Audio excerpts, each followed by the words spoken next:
it is interesting because GH plays both heroes. So perhaps that's one combo you don't have to fear as much. Whereas squads like Secret, they'll have either support play either hero, and it's not really that big of a deal. But GH definitely signature for both. And same bands. Yep. Nothing changed. OG once again first pick. And once again, Radiant. Yes. Don't let the colors fool you like they did me. Yeah, And they got no Shaker surprise. Yeah. Will OG just go straight for the Keeper of the Light? Yep, No, they go for clock. Clockwork now. Okay, nice. Nice adjustment. Yeah, because and this is something you'll see in these longer series against these top teams. Kuro banned that out in the previous game, second phase. If you want it, you know you have to pick it, and they do. This is the answer to Earthshaker classically, going all the way back to when Liquid were doing it, TI3. Oh, that's not your chair. No, Your chair, Kyle. I can join with the pace. They said we can Hold on, pace. we can pace. Hold on. There we go. We're allowed to pace. Yeah. It's just I need to I don't write need to stuff down. pace. Writing stuff while walking is The not real good. question. Okay, nice. Good. I was gonna say the I real like question that. from Nigma is they also have to adjust here. They can't stick to their script because, like, if this was maybe a Division 2 team or even middle pack, DK would be kind of on the question. So, okay, DK into puck, forced to puck to a 5, but they decide to go for the DP flex between mid and 3 just to keep the draft Yep. much easier, less predictable. I really like this too because I think it leans 3 because of how effective it is with Earthshaker in the off lane. It's Yep. similar to the Venomancer in the previous game. You really want an off laner that prefers to get solo XP and at some point can be left alone. So Shaker just securing lane for Death Prophet, you get level 3, you're chilling. And then a block is actually incredibly effective to find kills because DP just outputs so much damage and is just innately survivable. Yeah. Also, I love how you choose to pace in front of the death. Oh my God. No, it's fine. No, I will tell you why he does that. He likes to be I closer can't to the see. monitor I can't because see it. screen here, I'm man. yeah, but blind. then you have to look down. Oh, okay, that's good. Please no, go back to your page. Thank you. If you need to see, no, it's fine. Thank you. Get a back rub, off you go. Get another good prediction in, please, Kyle. No pressure. It's the gamer vision. Make sure you stretch your eyes. Yeah, I folks. can't see Yeah. any Stare of at that something screen, and but blink yeah. a lot. There's Yeah. an exercise. It's on Google somewhere. I think. Just get Blink a glasses, Kyle. Just sometimes look Glasses. away from your screen. Can also be very good for your mental health. I had glasses actually, and then I lost them 7 years ago, and I haven't got a new pair since. Well, Unfortunate. Man, if you had a job to buy glasses with, that's really tough, Kyle. yeah. Yeah. Maybe we can do a GoFundMe for him to, what is that going to be, like $100 or something? No. At least 150. Come on. I need Glasses the prescription. these days. Yeah. Frames I don't on, have, yeah. I don't My have prescription's glasses, changed. We gotta get a couple of good frames with there. You know, he is on camera. Yeah, they gotta be Gotta look designer. good. Oh, look, No. look at this. Now I just blocked. There we go. Yeah, don't want to see sheep. Just see the back of Can you guys just talk? Can we talk about the draft, please? Yeah, we are. Yes, we are. Nature's stand in your Prophet chair. banned Yeah. out this time around. We didn't see it at all in the previous game. Why do we see it now? What makes this a better Nature's Prophet game than the previous? Good against Clock if they lane match up against each other, because then you have control over where Battery Cell goes, so it would really limit Clock's Yeah. harass and gank potential. And also Death Prophet, not Lion. So the support duo is still open, which makes a third pick, especially considering Nigma is second pick. Third pick Prophet becomes really value because you don't know whether it's going to be off lane. It could be Miracle's hero or it could be Crow's hero. And it also kind of owns Clock in the laning phase. This is the adaptation from OG where they want to be able to flex his puck and they don't want to be in a corner where they can't. And they're trying to decide, okay, what are the heroes that opens up Nigma's draft to force us to have to try and relegate the puck once again? And yeah, this is how they're covering it. Go for a Viper ban as well. Okay. Interesting. It's the philosophy that Nigma presented in game 1 is why these bans are coming out. The double flex between like off lane and mid that can suddenly cover you into your last pick of the draft. I will say I like their opening so much. I mean, it's I believe Secret has done this exact Yep. opening. Yep. But CIS it loves is it as well. Yep. It is so nice. And I want to reiterate, it's just so nice to see Nigma playing on the offensive. Like that's the style of play I feel like they're the best at. It's just that oftentimes they end up with these really slow drafts. What was the quote? They're the best early game team in in Dota. Yeah, I don't know the yes. quote, but everybody knows That what is I'm it. talking about.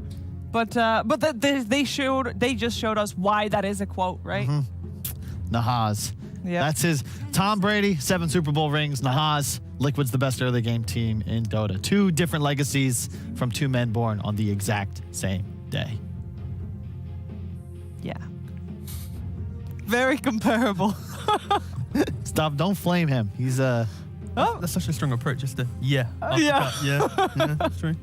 All right, Perch, talk Dota to me, please, to help me get out of this analogy. Thank you.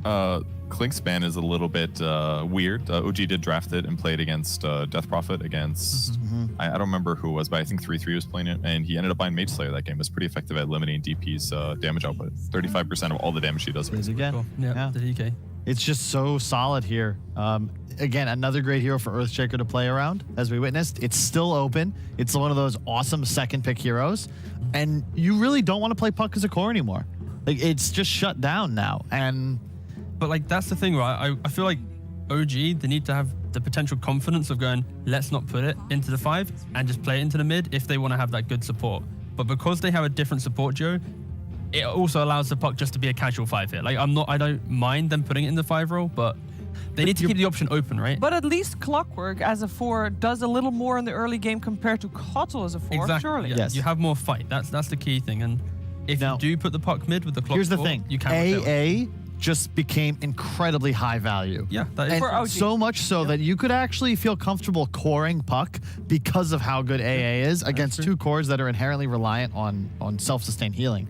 And I wouldn't mind that at all, but they would have to pick it right here. With the Prophet banned, it becomes even more value in this spot. I think the only What if they flex the DP to support those? Is still equal value? Not quite as much, but it removes the advantage DK has over Puck. Because Puck's issue is that you don't really burst the hero and eventually you end up dying. But this allows Puck to actually have the offensive pressure against DK, especially with the additional magic damage from the Ice Vortex. My fear later is in the it's too much of an immediate counter where you feel good for like 15 minutes or so, and then suddenly the game becomes more team orientated, and the A is too slow to kind of enter into the game.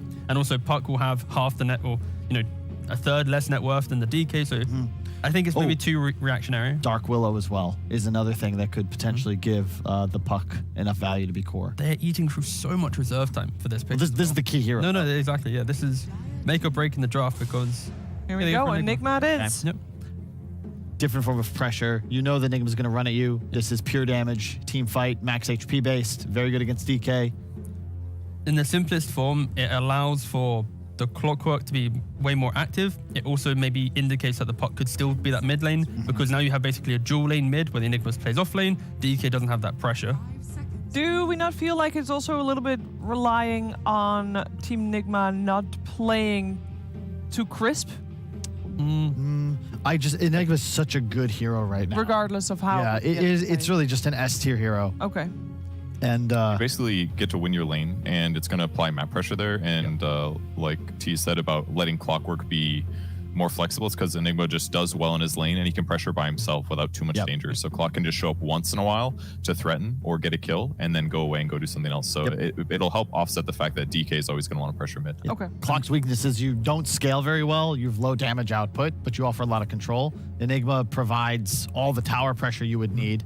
And in addition, you're still somewhat open. And I like the idea because Clock should be free now to deal with the Earthshaker a bit more, even more sustain coming out from Nigma. That's just so much healing. Instant Juggernaut. Okay. Yeah, I don't mind that at all. It gives them, like, OG now has these strong lanes and the ability to also take fights, but Nigma, they're so scary. I think they don't have like the hard lane counters as much. Of course, the DK Puck is still the only one present, but it is now going to be very much an even laning phase. Well, it's just like, look at the sustained damage output in a team fight from these 4 heroes. Clock and Puck, they run 1 round of spells, that's that. Omni Slash from the Juggernaut. Comparably, Nigma just gets stronger throughout the engagement. Plus, they have the Earthshaker, arguably best 4 position. Yeah, to some degree, I think both teams have the same amount of kind of can we fight, can we not fight? Because OG, they have Coil, Black Hole, Omni Slash. Nigma, they have Slam, Exorcism, Dragon Form, Egg. Like both teams, when they enter a fight, they will be blowing everything and then resetting if they don't win the fight like cleanly enough. It's just so much fun. Like, watching this series reminds me why I like Dota. It's like my only big gripe with this DPC is we don't get to see enough of this caliber Dota 2. Like, it's our one shot, potentially until May, to see these teams play each other, depending on how the rest of the season goes, how do they perform at the major. But there's just so much on the line with this series. That is such a depressing thought, but Yes. you're absolutely right. That is actually... There's lots of good teams that are playing. There's so many hype matches. That is true, but we want to see more of them. I mean, I don't want to just watch OG and Nigma play Dota like, 2 BO3s a day for the rest of my life. Sure, okay, but there's a big want- difference between 2 BO3s a day and 1 BO3 per 3 months.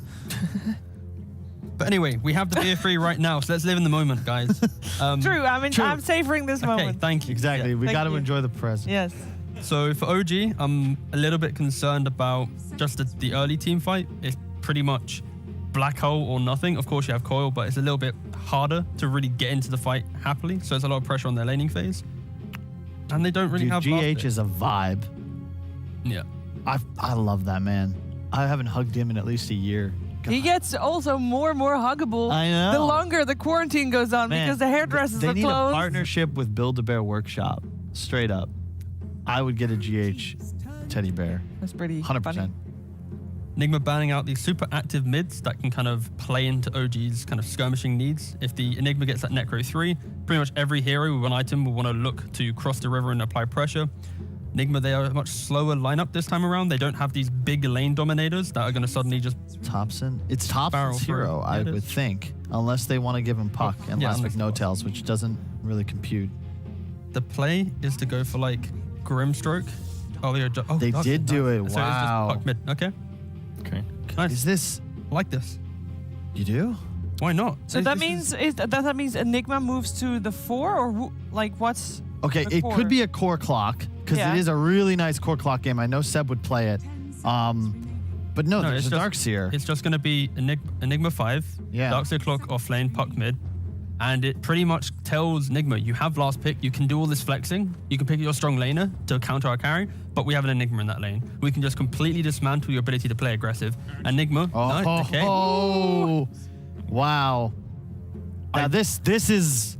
It makes a Darkseer pick maybe a little bit better as well with the wall. You can make copies of the anti-mage. That's great. Anti-mage is like forever the counter to Darkseer in lane because you take In lane. away Yeah. all of his mana, but of course in the game it can be a little bit topsy-turvy. I like the fact that OG has all this skirmishing. I think they have the perfect recipe to run over Nigma. But yeah, Nigma, they give Miracle Yes. the 10th pick, the anti-mage. He is one of the few players, if you say he's playing anti-mage, you go, oh yeah, he'd probably win the game. Yeah. Unlike a lot of anti-mage players right Yeah. now where you're kind of like, are you going to do it? But Final thoughts on a draft, Purge? I think other than Black Hole and Dream Coil, they have really difficult heroes for locking down and killing Anti-Mage. And so the fact that he matches up well and he's hard to pressure outside of those big team fight ultimates gives Nigma a really straightforward strategy advantage here. Yeah. All right. Thank you very much, Purge. We'll come back to you at the end of the series or at the end of the game. Or both. I just love the drafting patterns. It's like the Kuro's spent some time in the kitchen, knows the recipe now. They save this last pick. They can give Miracle something they've selected already, or this key last pick. I think it's even better than the Venomancer in the previous game. There is nothing to do with the AM. He'll have a free game. OG have got to play flawlessly to take this W. yeah, I just think that OG, they have the heroes to be able to have that execution. So if they have any kind of right to contend for top 4, this is the type of game that they should be able to win with their tempo that they have to set. So I want to see them do well with it. The mid one has plus 1.5. More deaths than that, they aren't winning this game. Less, it's possible. You can outscale an AM, but they have to get Necro up. Quick shove waves, fast ags on Darkseer, run at enemy. What's half a All death? right. It's Wait. 2 or more. No. Math. Any math. All right, so we are ready for this game 2 to kick off. Let's see who takes it, and maybe Nigma can 2-0 OG. But secretly, I'm just hoping we're going to see a third game to the series. Let's find out what's going to happen with Cap and Fogged. Well, our panel set it up in game 1. They said, Nigma, in order to win this game, they can't afford any mistakes. And they showed up with some TI-7 levels of performance. Now, going into this game 2, it's OG are the ones who have to be able to play a pretty clean game. So let's see if they can channel their TI-8 and TI-9 performance, Fog. Yeah, it really feels like they're going to have to kick it up. This looks like one of the freest anti-mage games I think I've seen in a very, very long time. He's good versus all 3 cores. Juggernaut, he can be okay versus as well, as you can play around your mana shield and stuff like that. And there's just no stuns really in the draft. It's a Malefice, a hook shot, some silences, and of course the leash from the Puck that he will have to worry about. But the Puck, as we know, it's handled. The way that they've drafted themselves, they've actually forced this Puck to be a core, and they have the DK matchup versus it. They also have several silences and other control for him too. So it really feels like it's going to be difficult for OG. And I feel like this game is, I mean, I'm looking at Saxa, I'm looking at this clockwork, and I'm feeling like he has to just do leaps and bounds of space, and I don't know what else, because I feel like it's going to be really hard for them.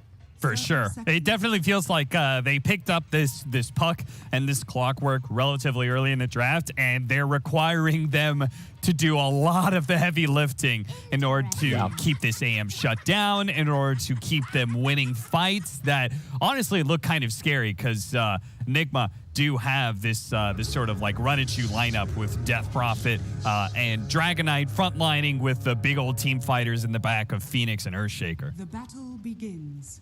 Yeah, it's tough for them to really. I just feel like it's hard for OG to make moves again because they have a 5-position Enigma. And, you know, it's similar to like, I mean, it's not exactly similar to a Puck because Puck doesn't have an actual stun or anything at all, but it's very greedy. This hero requires items normally to really be very impactful. If you're walking your hero in, waddling very slow as a 5-position, you're just very easily just get burst down. It's just looking scary. It's looking really just bizarre too. It's standard OG, you know, making things a little bit more complicated, making things look more confusing. And we'll see if they can make it work versus a more standard draft for Nigma. Sure, it's a 5-position Death Prophet, but you know, you see the workings of what they're going for here. Yeah, what do you think about their decision to downgrade the Death Prophet to the 5 position that we've seen around a little bit, especially G coming in from the CIS scene, and then elevating the Earthshaker up to a 3 position for Mind Control? I quite like it, actually, this game, especially just you still do a lot of your job to be able to just be this support and be able to trade and push lane out and all that kind of stuff. And then, you know, the farm priority of the Earthshaker is just more important in this game. They want to be able to just get Mind Control in this one, and they were flexing. You know, it's just them flexing throughout the whole game and then just picking and choosing at the end, of course. But yeah, there's definitely the merits that Earthshaker, he can actually do pretty decently in the game down bottom, as he's going to be providing most of this control in the team fights, and the lane's not that bad. He can actually survive down here pretty decently. Enigma can't threaten and get you killed as this Earthshaker. Earthshaker and Phoenix can actually put the pressure onto the Jug a bit. Mid one. Nice Fisher there from Mind Control. Puts him to the wrong side of it, and so he takes a few hits in exchange. Kuro showing, or attempting to show some of the strength of the Death Prophet. I thought maybe he was going to level up the drain there just to show that he can man fight against the battery assault. It's something that I've been experimenting a little bit around, and it's amazing what you can actually man fight as a Death Prophet 5 because of the drain. That's actually pretty cool. You have a bit of a longer cooldown, of course, for the restore, but yeah, that's actually a pretty cool concept with it. Because you do have like pretty decent stats to start with, and yeah, all right. I haven't gotten to see it too many times. I've only seen it literally the one game that they did play it on G, so. And with just a Windlace on Windlace action too, Saxa is actually quite slower than the Death Prophet. I think that's one of the best things. Her base movement speed is so high. Really cool. Blink away from Miracle as that is the Ion Shell melee hero threat, so that is the one thing he's going to have to keep an eye on. But otherwise, Animage does quite well against Darkseer in the laning phase, right? Yeah, amazing versus Darkseer in laning phase, good versus Clockwork too throughout all stages. That's why they picked it. It's a really dream AM game. Nice last hit by Miracle, dropping his Quelling Blade under the tower there to secure himself one, not missing it. We're seeing mid pretty even. Sometimes we do see the DKs come out a little bit more ahead than normal, but Pop Top's been very comfortable in this one, as we see Saxa and Kuroki going at it, and there's that Spirit Slapping you were mentioning. Yeah, he was able to, with an Ion Shell and Battery Assault on him, able to stay alive. And blocked in by the Fisher. No Tail does have the Eidolons kind of covering his trail here, but that is kind of what Nigma were looking for. They want some Eidolon kills, and as a result, their CS is looking pretty good between the two of them, as they have gotten a couple of those extra bounties. Thompson really trying to put the pressure here on Weehaw when it comes to the harassment, is keeping him relatively low, but yeah, and he's actually done something I see a lot of players not doing lately. He's actually gone for the phase shift. I've seen so many players actually just go for like 2-2 on the pucks versus DKs. He's dodging the breathe fire. It's something very important that you have to do so you can keep this base damage so you can actually harass him. Thompson's actually getting him pretty low because of that. So it's some nice stuff coming out from him there just individually. I thought for a second he would go for it, but he makes a wise read. I mean, Thompson is well known for his Fairy Fire baits, and that's exactly what Weehaw's kind of doing, still holding that in his back pocket. 4-minute power runes. It's going to be a DD on the top lane. Ooh, a big one. Yeah, no Thompson support rotations this game. Yeah, Thompson not going for the bottle rush either. He's actually just gone for stats straight into like the urn slash potentially even just a vessel rush this game actually for the puck. Some games I don't really like it too much, but he's versus a lot of healing and a lot of just tanky heroes. So definitely a potential for Thompson. I have to say, it feels like Weeha's not going to be able to make that soul ring. He's not going to make use of it a whole lot. Is bottom lane, they're going to be able to chase down GH. This should be our first blood. That'll go to No Tail. Oh, wow. That's a bit surprising for them to actually find that kill. The Malefice must have stopped the Icarus dive or something. Yeah, that's what I believe happened. That's a kill that you don't see really happening as bottom. It's like Earthshaker Phoenix should be able to stand in. Yeah, he was stunned. Okay, yeah, he was stunned mid dive. So nice play there by No Tail then. Rotation to mid. GH. Yeah, watch that one again. Yep. Malefice. Right when he was next to mid one, so just kind of set it up for that free kill. Meanwhile, we did try and go for a bounty rune play. GH TP'd into mid lane to help out the DK, secures the bounty rune by the Ancients.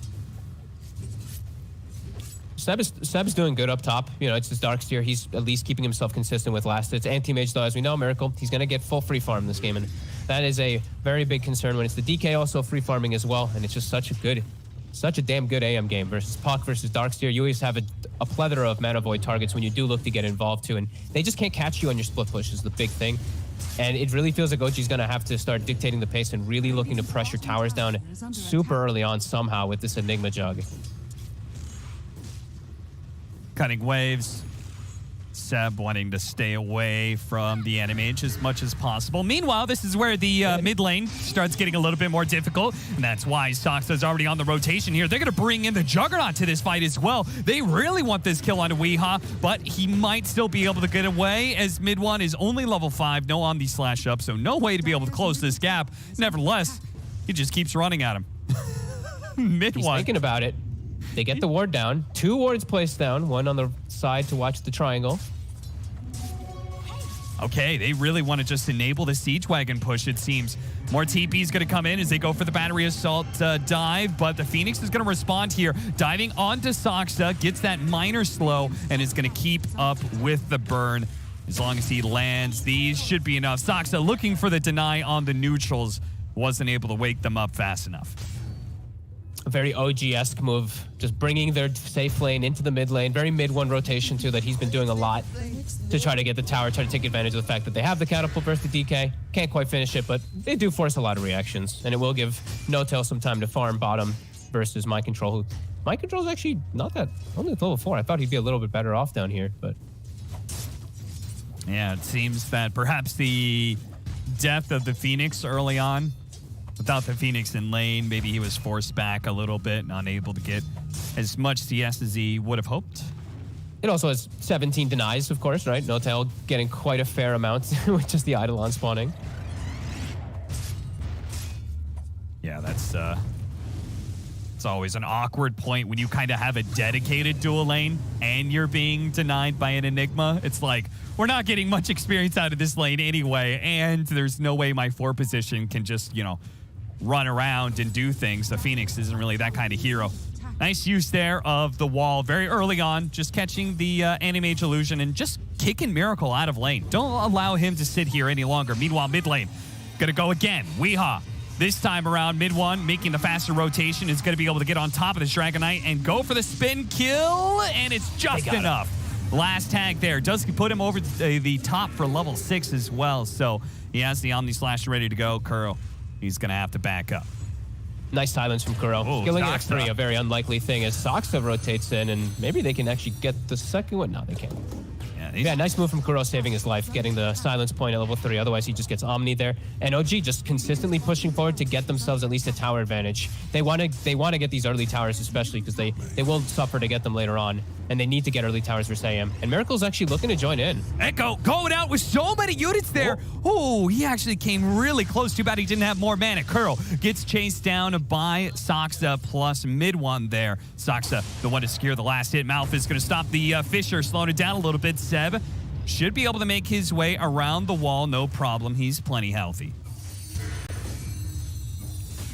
Did he get like a ton of Eidolons, I guess? I was looking down. I was looking at mid when that all happened. Okay.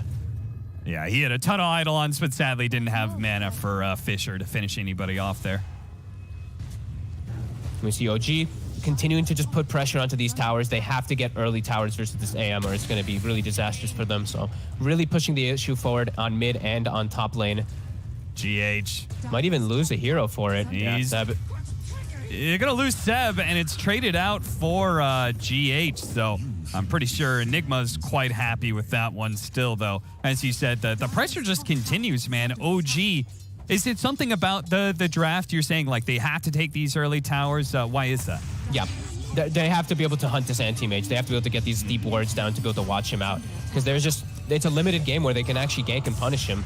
Nice Miracle, he actually blinks in. Miracle, he's going to try and play around with the Centaur. The Centaur stun was really going to help him out here, but it's not quite enough. His blink was just coming up, but the orb comes out first from Thompson. And now Weehaw, he's actually going to go ahead and pop his Soul Ring here to try and fight this. So it does bring him a little bit low. He gets the kill on Saksa, but it's OG who are walking away with the better of these engagements. A triple kill for Thompson. And you see how adamant they are. Just bring more heroes. Bring 4, bring 5. Just bring the numbers versus Nigma. Just take out these towers, get these invasive plays. Somehow they kill Miracle. Miracle making a big mistake there versus this limited stun lineup. He does go down early. Nice deny by My Control. Yeah, smart play. For it. No Tail does have the black hole, but there is the response there of the silence from Kuro. And yeah, it just feels like OG. I mean, they look at the support duo, Death Prophet and a Phoenix. Those heroes don't represent a whole lot without their level 6s. So all this pre-10 movement has been devastating. And now Miracle's going to get caught by a hook shot into a black hole from No Tail. He immediately pops the taunt because he knows that was a massive win there. And immediately it's on top of a tower. So now they can transition it into a push. 3K gold advantage already. They're pressuring all fronts. It's gonna be 3 tier 1s already. This is huge. Now they can get this access into the enemy jungles. We see both wards are placed already to watch in case wherever the anti-mage goes. And they TP from the mid tier 2 down to bottom lane tier 1. Weehaw's here, and he's actually quite low. It feels like they're being forced to so many rotations. They're just being pushed and pulled apart here. Weehaw can still get chased down. Is he going to try and dodge the orb? But they don't need the orb to land to be able to catch him. Weehaw gets tipped as that unfortunate TP. He's desperate to try and keep these outer towers alive in order to create the space for Miracle to carry this game. But they are just being rebuked everywhere they go. OG, they've got all the answers in this game too, Fogged. They're doing it perfect. Exactly like we were saying. Like they have to play this super aggressive style, and they are. They're going to have Mech already finished on this Darkseer. Noto, he sees the anti-mage mid, immediately ports there. And look at the swing. They take the tower, already start going to claim the jungles, and look to find this anti-mage. Coil's online. They can kill him. Scan's going to catch him successfully, but they know exactly where Miracle is. They're going to chase him all the way out. This is exactly how OG needs to play. Some beautiful stuff coming out. And mid one, with his build that I can say he patented in this current patch, not a super rare build, but he's the one who's been doing this a lot. Minus bots. And Coil Miracle with the wall. Can they burn him out pretty quickly? Oh, you know they can. That was a lot of damage. Kuro is going to be able to make it out because the vacuum, he guessed incorrectly there. 2 spots there he could have TP'd out, and Seb guesses the wrong one. Still, though, they got what they came for. That was a Miracle kill and a 5,000 net worth lead for OG. 5K gold lead so quickly. I'm sorry, you seeing that stat, Fox? 31 minutes faster. This very early boots of travel is a little unique for mid one here, and as a result, he's kind of breaking the meta and breaking the stats as well. As now Weehaw's going to be dying as the Dragonite, unless they can save him. The Sun Rays in on him, though. GH is trying to burn out Soxa right now. The Mind Control, he laid out the Echo Slam, but they don't have nearly enough damage. They go for the egg. They're going to turn around and hit it. Kuro's going to come in. They're committing their life to be able to kill Soxa, and they will manage to get it. Soxa dies, traded out for GH, but at the same time, Miracle, he's being threatened in the back lines by Thompson. Seb's going to run forward and just keep pace with Kuro. Even though he's got the Exorcism out, this is a level 7 Death Prophet. Doesn't really scare anybody too much. The vacuum misses, and Kuro will manage to get out alive, but it's still every single team fight. Nigma is looking worse for wear.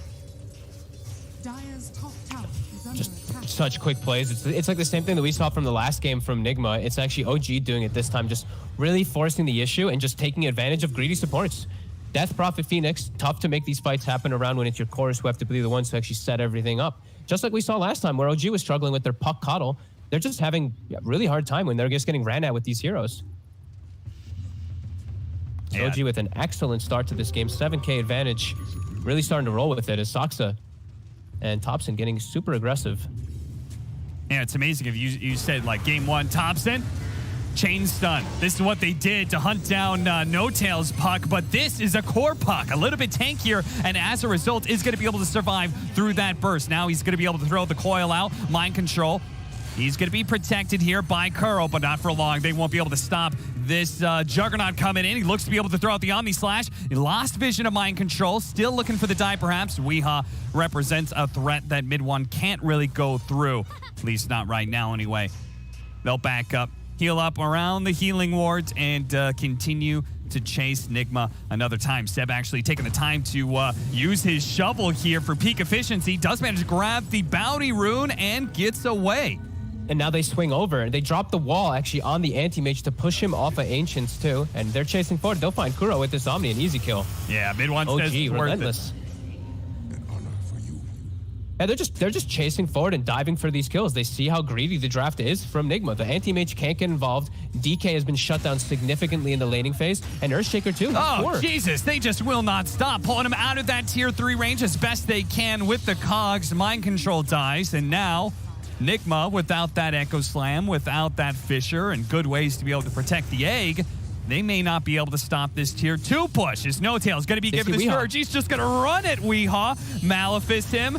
Maybe go for the black hole if he feels like it's needed, but it's not. They've got the cogs. Pulling it back into the battery assault. They throw out the egg, but honestly, they should be able to get themselves out, no problem. Yep, outside of the range of the stun. And Miracle They're all full health. is nowhere close. Yeah, they are. This healing ward's doing some serious work for them now. And they're not going back either. That's the important thing that I'm seeing. They're just using this healing ward. Now they mech up as well. They're healed. Kuroki. Actually full Greaves. Sorry about that. 9,000 healing plus the Greaves coming out from the Dark Seer. Where's the rest of this healing? It said everyone was pumping out healing. How's that possible? They must have been receiving healing. Okay, from Earn on Healing Ward or puck. something, or- Yeah. What does the clockwork do? Tranquil Boots? Oh, Tranquil Boots counts as healing? Yeah. Oh, okay. Fair enough. Well, it's good to give him credit because we did mention as well that Saksa and Thompson had to step up the way that they made plays around the map. They really have been. It's been a relentless run at Nigma for them the entire time. Yeah. And they've just claimed themselves this really good advantage to the point where their ults are back up every single time when they look to make these plays. And Nigma, they're just getting hit too fast. This Earthshaker, mind control is getting no space to farm. He's nowhere even close to the realms of a blink tag. They gonna catch him. They spot him. Malefice, hook shot, and a black hole baby. for the cherry on top. No Tail is dominating.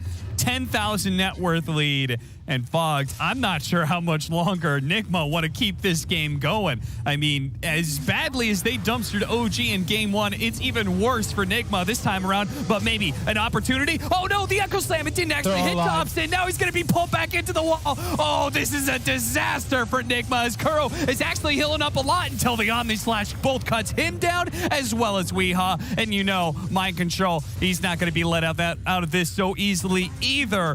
Another nasty engagement as OG win and win and win. Never having to go back, always keeping themselves on the map. This Greaves comes in. It's going to be back up in a second too. They're just fully sustained. The Greaves we had for to Nigma walk not around paying the off. tree, and as a result, the Echo did not hit the Aftershock stun on Thompson, so they missed the chain. Oh, mind control. That cannot feel good.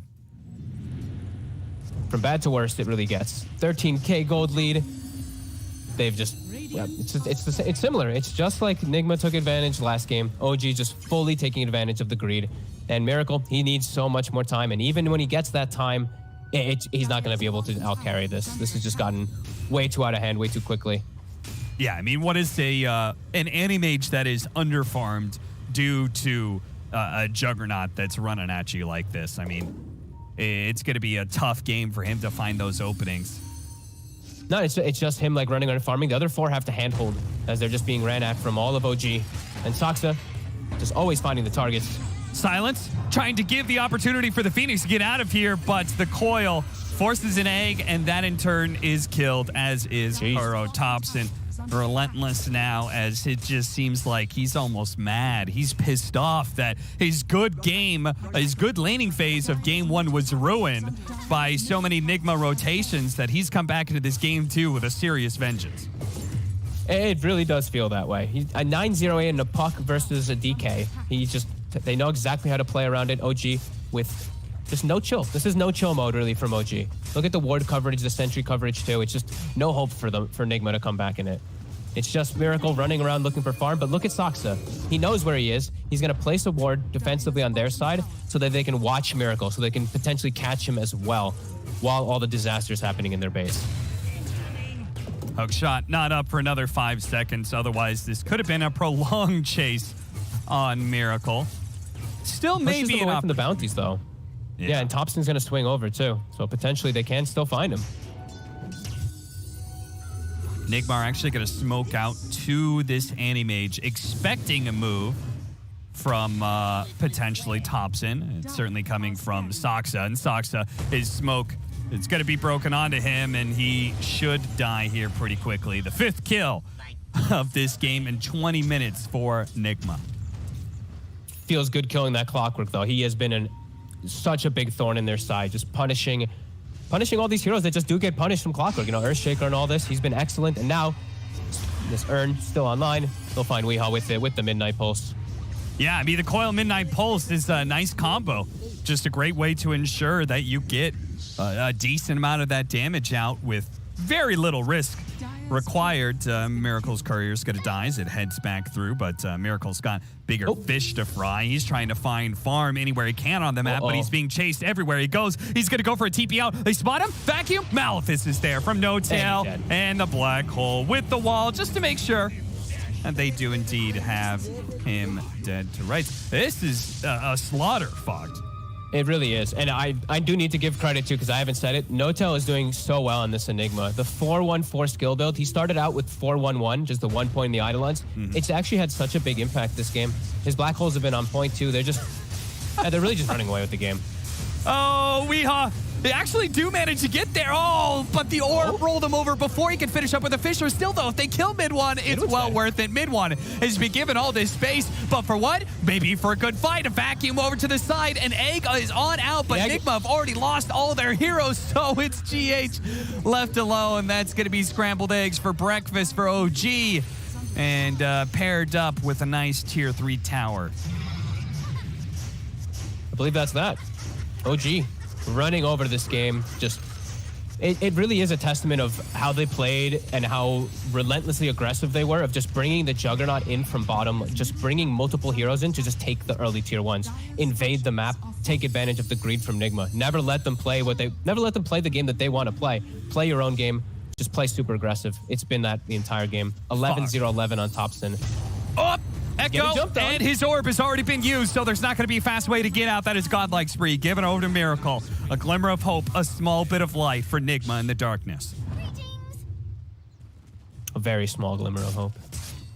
Very, very small indeed. I can't believe this timing on this Blink Dagger. Mind Control picks up a Blink Dagger as a core Earthshaker, 22 minutes. If they can get another kill like this on mid one, it gets the healing ward out. It's going to be a long chase if they really want this, and it's going to be a very awkward one with Saksa positioning such a great cogs that it ensures the Dragon Knight's going to die first, and Nigma not feeling good about chasing up that high ground. OG Seb still has his Blink Dagger, his wall and vacuum combo, but opts not to keep that chase going.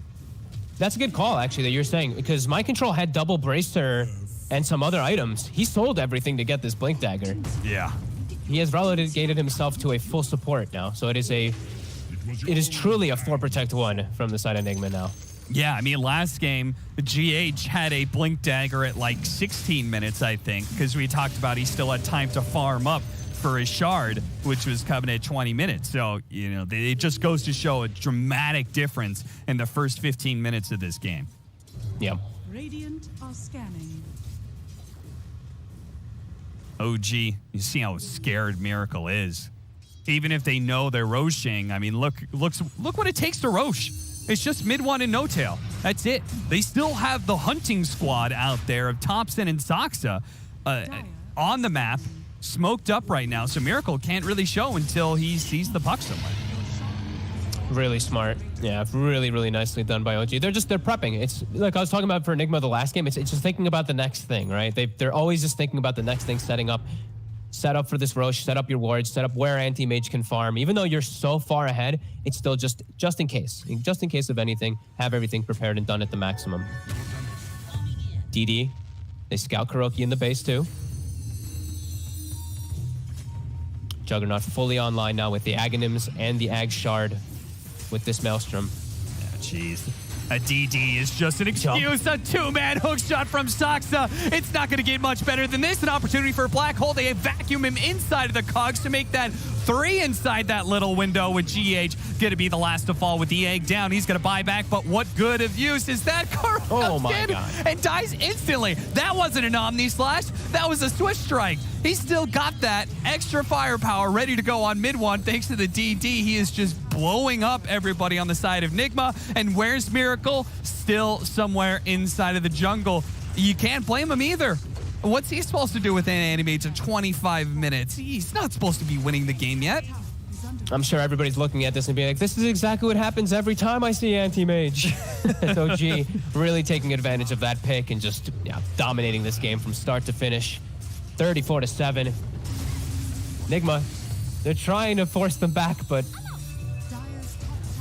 Miracle just not going to be ready. He still doesn't even have the Basher. He's still just not even prepared to go into this. And they're actually setting up for him. Thompson, he's hunting. He's going to get out. The coil doesn't snatch him. Seb has already used his blink dagger, so looks like they're going to have to give up on that chase.